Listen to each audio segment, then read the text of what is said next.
Vamos neste vídeo ver então como é que podemos colocar aqui as nossas rotas com parâmetros, como recebê-los no interior do componente que tem que ler esse parâmetro, e vamos também introduzir aqui algo que nós já sabemos também do React Router V6, que é esta circunstância aqui. Imagina que nenhuma das rotas faz um match. O que é que nós podemos fazer? Podemos colocar aqui em baixo uma rota universal, que é, no caso de não corresponder a rigorosamente nada do que existe, nós podemos aqui apresentar um H1 ou um componente qualquer que tu queiras criar com a mensagem erro. Então, nesta circunstância, o que vai acontecer aqui é, se eu colocar aqui o contacto, o about, etc, o home, tudo certo, se eu colocar aqui, por exemplo, um AS qualquer coisa, repara, aparece então ali a mensagem do erro. Vamos experimentar a fazer aqui o seguinte: se eu colocar aqui erro e vamos comentar aqui tudo isto, ok? O que é que vai acontecer? Bom, repara, temos aqui um problema, ok? Porquê? Porque temos o erro a ser apresentado dentro do sistema das rotas. Então é suposto aqui dentro do switch só existirem rotas, não existir rigorosamente mais nada. O que quiseres colocar aqui em cima, podes colocar.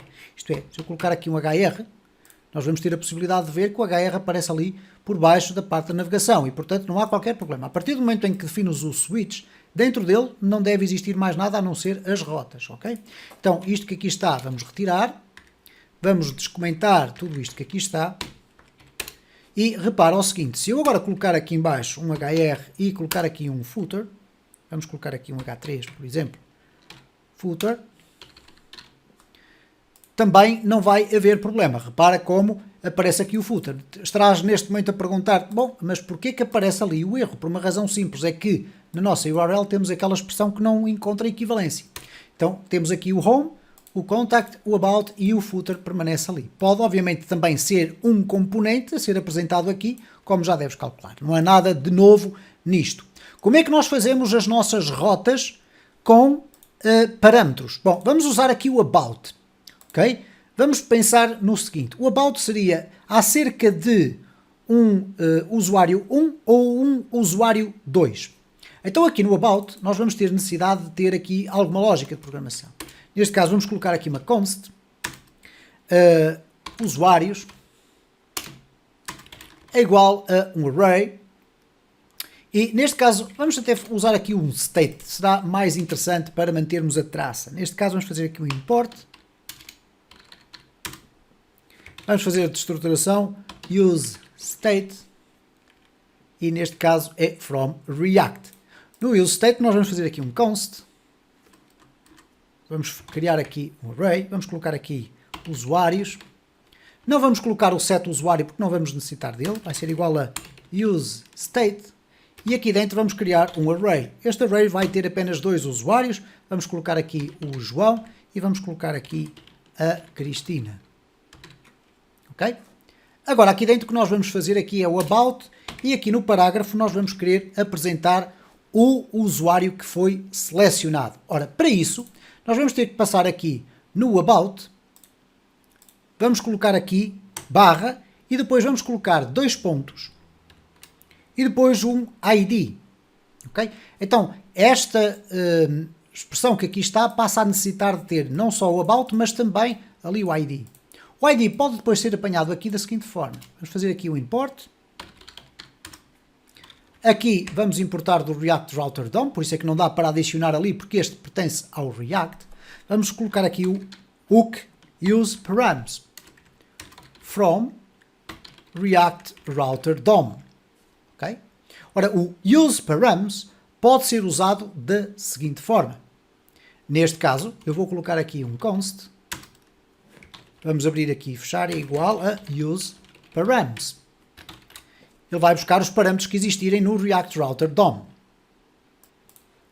Agora, o que nós vamos querer aqui apanhar é o quê? É especificamente este ID. Então aqui vamos definir o seguinte, vamos destruturar aqui e vamos dizer que queremos apanhar o ID.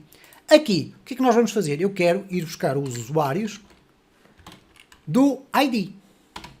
Ok? E é isso que vai ser apresentado aqui. Então, neste caso, quando agora regressarmos aqui, repara que agora o about diz que apresenta um erro. Porquê? Porque já não tem aquela assinatura que está ali em cima. Eu vou ter que colocar aqui um 1, e quando eu coloco aqui um 1, ele diz-me about Cristina.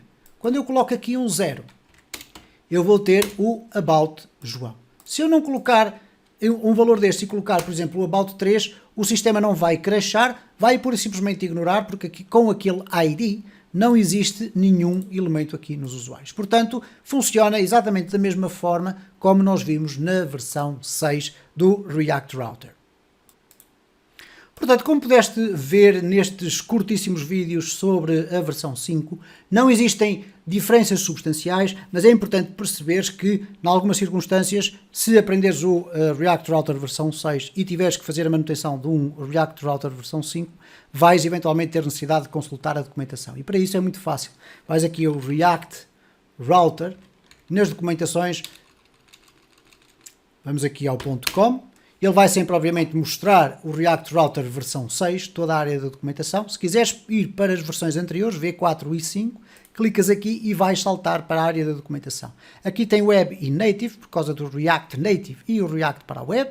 Vais clicar aqui no Web e a documentação que vai ser aqui apresentada é a documentação referente exclusivamente à versão 4/versão 5 do React Router, ok? E, portanto, podes consultar aqui tudo aquilo que tiveres interesse em perceber, sendo que neste caso aqui tens exemplos práticos logo aqui a mostrar-te como é que as coisas são organizadas. Como podes verificar, aqui temos um exemplo daquilo que estivemos a fazer nestes vídeos, ok? Depois temos aqui os links, por exemplo, o Custom Link. Vais verificar aqui que a determinada altura esses links existem aqui alguns no meio deste código, ok? Cá está um link com algum dinamismo, mas vais perceber isto facilmente porque vais ter que integrar, obviamente, conhecimentos do React genérico dentro disto tudo para tornar os teus links mais dinâmicos. De qualquer das formas, fica aqui então este contributo apenas para desmistificar entre a versão 5 e a versão 6. Aprendemos mais aprofundadamente a versão 6 e tens aqui os conhecimentos básicos para te familiarizares mais rapidamente com a versão 5. Posto isto, vamos dar por concluída aqui esta playlist intercalar relacionada com o React Router. Eventualmente teremos no futuro, em outras playlists, que aprofundar mais alguns conhecimentos do React Router quando as aplicações ficarem um bocadinho mais complexas, mas iremos estar a utilizar sempre, obviamente, a versão mais recente, neste caso a versão V6, à data da construção destes vídeos, e sempre que necessário podes, obviamente, voltar aqui a esta playlist onde tens assuntos só exclusivamente relacionados com o React Router.